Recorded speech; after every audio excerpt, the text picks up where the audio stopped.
Món del disseny. Nosaltres vivim rodejats de mobles, de cotxes, de mecanismes que formen part de la nostra vida.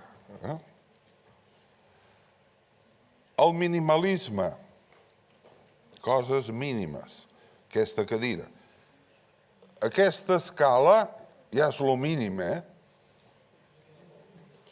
Menys que això ja no és imaginable, Això trasladable. Doncs bé, això és un món de càlcul, La idea de coses que es poden moure, en particular moviments amb mecanismes. L'obridor de llauna, les antigues màquines de cosir.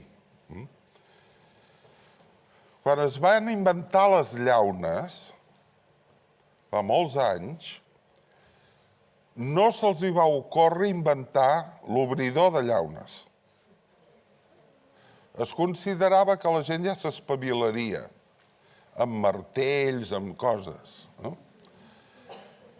Hi va haver un senyor que un matí estava al seu garatge amb una llauna agafant el gat de ferro del cotxe, picant la llauna per veure si la lograva obrir, i va dir la famosa frase «hi ha d'haver alguna manera més fàcil d'obrir-la».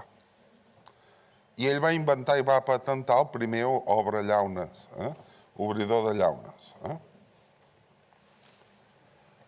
I un exemple curiós.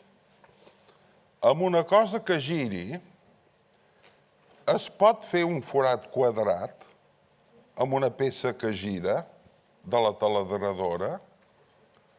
I la resposta és sí. Però això és un món de geometria enginyosa. En aquest cas, si mireu això del mig, això és un triangle equilàter, tres costats iguals.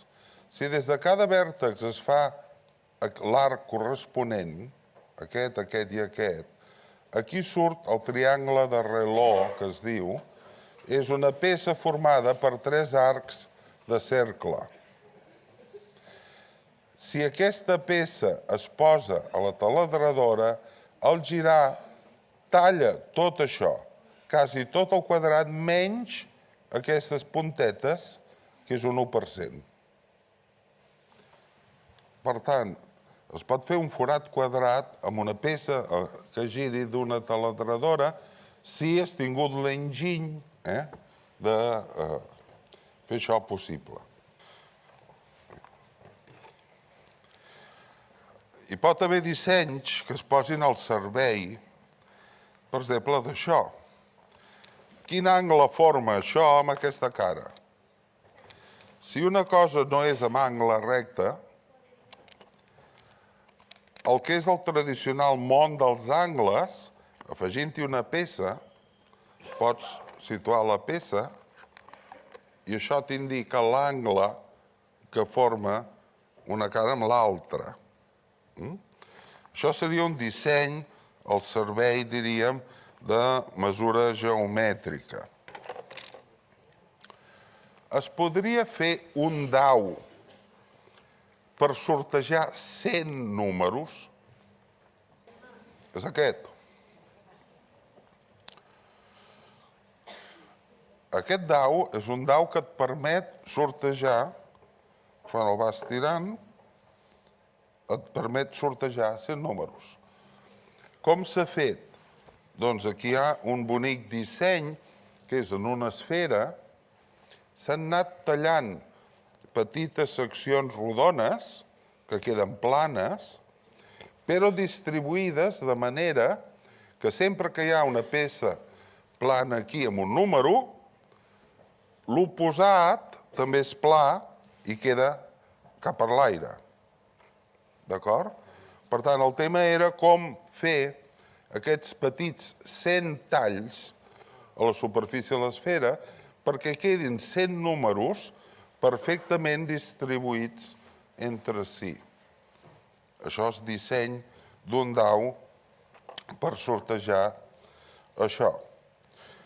Aquest era un disseny de Gaudí. aquesta peça la va dissenyar Gaudí per fer veure que un cilindre, si es girava una peça respecte a l'altra,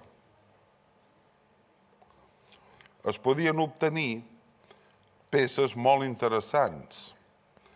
Ell va observar que la meitat d'aquest model, al tallar per aquí, d'aquí cap avall, això és la forma d'una campana.